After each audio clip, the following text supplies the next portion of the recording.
Nowhere is the decline and ideological colonisation of our country more apparent than in its public art. Ladies and gentlemen, I present to you Exhibit A.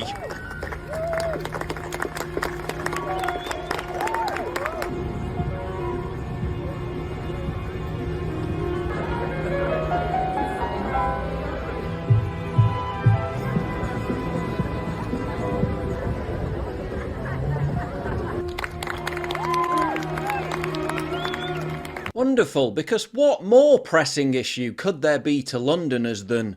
Checks notes. Trans misogyny and trans femicide in Mexico. Surging knife crime, potholes that are making roads look like the moon, crumbling cultural infrastructure. No, a far better use of that £170,000, all of it covered by the taxpayer, was to fund this utter carbuncle of an artwork in order to draw attention to the plight of marginalised transgender and non-binary prostitutes in a country 5,000 miles away. Here's a photo of the artist proudly standing in front of the work. I think that speaks for itself, but only if they'd asked actual Londoners if they wanted this visual abortion before giving it the green light. Oh, my mistake, they did, and only 23% approved of it, but they went ahead and did it anyway. London Mayor Sadiq Khan claimed the piece served to, quote, encourage discussion about the fight for freedom and equality. Total obscurantist bollocks. It serves to accomplish nothing other than forcing another glib regurgitation of the message down everyone's throats. But there's a sliver of good news. The transgender artwork will be infused with skin and hair cells and left to deteriorate in London's weather, meaning it won't be long before it turns into some kind of paper mache looking mess, which will probably be an improvement on its current incarnation. The artwork displaced any chance of a statue of the late Queen Elizabeth appearing on the plinth until the end of the decade at least, because after this one enjoys its 2-year display, it'll be replaced by something which is arguably even worse. A rotund black woman with an arse the size of Jupiter. They really have got this demoralisation down to a fine art. British statues then, British statues now. The artist said the work serves to embrace and confound collective fantasies and assumptions surrounding the black female body. Horatio Nelson rolls in his grave, and after being forced to gawp at this for the next 2 years, Londoners will be met with its replacement, which is basically a massive green blob. Meanwhile, paintings of the English countryside from 200 years ago by people like John Constable are now being given trigger warnings by museums because they may evoke a darker side and stir nationalist feelings. Oh no, how awful. They'll censor and cancel evocative masterpieces that stir wonder and enchantment, while literally exalting decaying, degenerate ugliness at every available opportunity. And it's all intended to grind down your spirit and deracinate your soul.